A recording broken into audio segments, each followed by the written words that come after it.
በሚታየው ነጥላይ ከተሸፈነው ከማይታየው ከነ ኃጢያቴ ወደ እግዚአብሔር ቤት እንድመጣ የረዳኝን ነገር ማወቅ ትፈልጋላችሁ?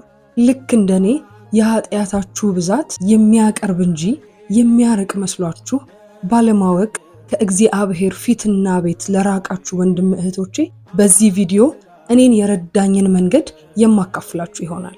ከዚህ ከምታዩት ፈገግታና የተረጋጋ ስሜት ጀርባ በእግዚአብሔር ቸርነት የተሸፈነ እርሱ እግዚአብሔር ያላሳየብኝና ያላሰማብኝ እጅግ የበዛ ኃጢያት አለ። ልትገምቱትና ልታስቡት ከምትችሉት በላይ እጅግ በጣም ኃጢያተኛ ሰው ነኝ። ታዲያ ግን የት ነሽ ያላችሁኝ እንደሆነ እግዚአብሔር ጋር፣ ወዴት ነው የምትሄጂው ያላችሁኝ እንደሆነ እግዚአብሔር ቤት ነው መልሴ። እግዚአብሔር እኮ ኃጢያታችሁ ከብዷልና ከኔ ራቁ አላለም፣ ወደ እኔ ኑ ብሎ ጠራ እንጂ።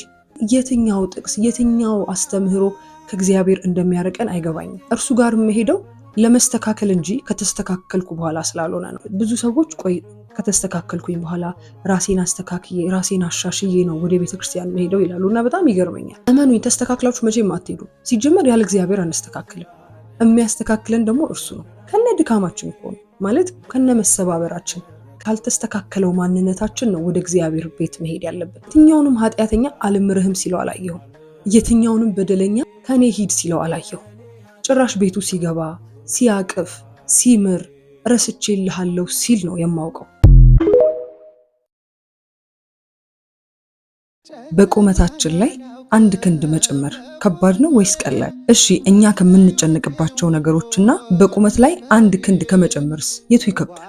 መጽሐፍ ቅዱስ ግን ለማድረግ በጭራሽ የማይታሰበውን አንድ ክንድ ቁመት መጨመርን በጣም ተራ አድርጎት ተጨንቃችሁ ይችን እንኳን ታደርጋላችሁ ካለ እኛ የሚያስጨንቀን ነገርማ ከዚህ ጋር ሲወዳደር ምን ያህል ተራ ይሆን? ታዲያ የሚያስጨንቀን ነገር የኛ መጨነቅ ይገባዋል ትላላችሁ? በፍጹም አይገባውም። በዛሬው ቪዲዮ መጨነቅ ያቆምኩት ምን ከሰማሁና ካየሁ በኋላ እንደሆነ አብረን እናያለን። ምን ሳውቅ መጨነቅ አቆምኩ? በቃ እንደው እግዚአብሔርን በምን ላስደስተው ካላችሁ አትጨነቁ። ምክንያቱም እግዚአብሔር የሚያስደስተው ነገር በሱ ስንታመን ማየት ነው። እንደ ሰማዕታት አንገቴን ተቆርጬ ወይም ሰማዕትነትን ተቀብዬ አላስደሰትኩት። እንደ ቅዱሳን እንደ መነኮሳት ዓለም በቃኝ ብዬ በገዳም ገብቼ መንኩሼ አላስደሰትኩት። እንደ ጻድቃን በህይወቴ እሱን ሰብኬ ስለሱ መስክሬ እስከ መጨረሻው ድረስ ታምኜ አላስደሰትኩት። ስለዚህ ቢያንስ በጣም ትንሹን ነገር እሱ ስለፈጠረኝ እሱ ያደርግልኛል ብዬ በመታመን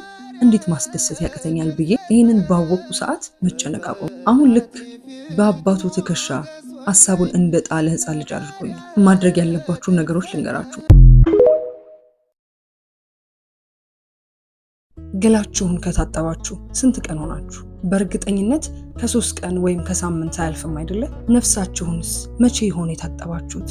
የአብዛኞቻችሁ መልስ ምናልባትም ከአንድ ወር በፊት። አንድ ሰው ገላውን ከአንድ ወርና ከዛ በላይ ሳይታጠብ ቢቆይ ምን ሊፈጠር እንደሚችል መገመት ቀላል ነው አይደለ? በተቃራኒው ደግሞ ቆንጆ ሻወር ሲወስድ የሚሰማውን ደስታ ማወቅ ቀላል ነው። ፈራሽና በስባሽ በሆነው ስጋችን መቆሸሽ ይህን ያህል ከሸተትንና ሰው ካገለለን፣ በመታጠባችን ደግሞ ደስታ ከተሰማን ዘለዓለማዊት በሆነች ነፍሳችን መቆሸሽ ምን ያህል ሸተን ይሆን? በሰማይስ እንዴት እንገለል ይሆን? በመታጠባችንስ ደስታችን ምን ያህል ይሆን? በዛሬው ቪዲዮ የነፍስ ሳሙና ስለሆነው ንስሐና በቃላት ሊገለጽ ስለማይችለው ጥቅሙ በስፋት እናያለን። በቪዲዮ መጨረሻ ደግሞ በቤተ ክርስቲያናችን አስተምህሮ ከንስሐ ጋር ተያይዞ ስለሚፈቀዱና ስለማይፈቀዱ ነገሮች የምናነሳ ይሆናል። ይህን ቪዲዮ አይታችሁ ስትጨርሱ የመጀመሪያ ስራችሁ የሚሆነው ንስሐ መግባት እንደሆነ አልጠራጠርም። ምክንያቱም በዚህ ቪዲዮ የፍጹም ሰላምና ደስታ ምንጩ እርሱ እንደሆነ ስለምታውቁ። ይህ ሀቲዩብ ነው። በመንፈሳዊ ህይወታችን አብረን የምናድግበት መንፈሳዊ ቻናል ነው።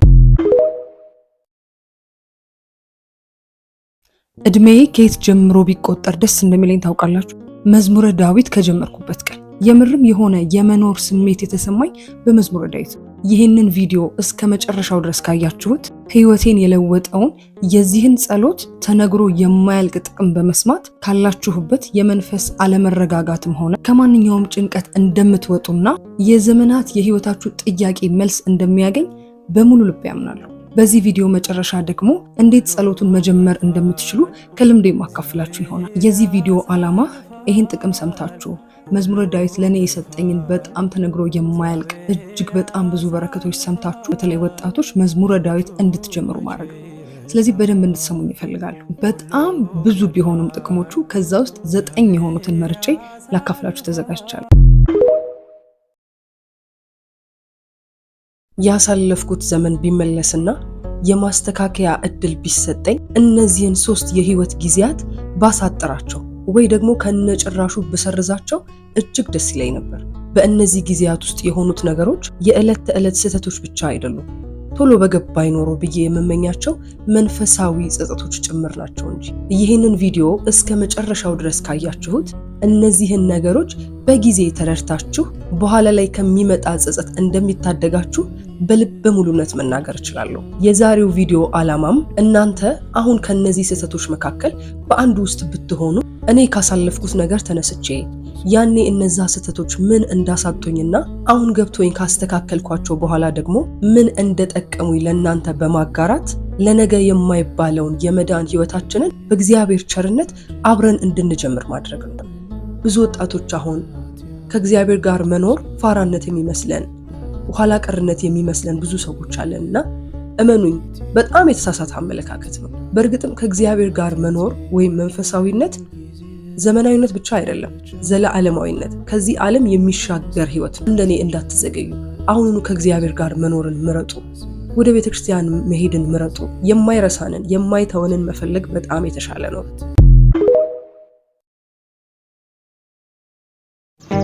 አንድ ክርስቲያን የሚያገባው ለመጽደቅ እንደሆነ የገባው ልጅ ሁሉ ነገር ይቀየራል። የምትታገሹ ጸባዋን የምትችላት ይቅር የምትዩ እንዳላየ የምታልፋት የምትታዘዡ እንደራስህ የምትወዳት ከሱ ምንም ሳትጠብቂ ፍቅር የምትሰጩ ፍቅር የምትሰጣት ለመጽደቅ እንደሆነ ሲገባን የሰማዩ ፍጹም አንድነትና ፍቅር ወደ ቤታችን ይገባል። ከመጽደቅ በላይ ምን አለ? ስለዚህ መጽደቂያችሁን ተንከባከቡ።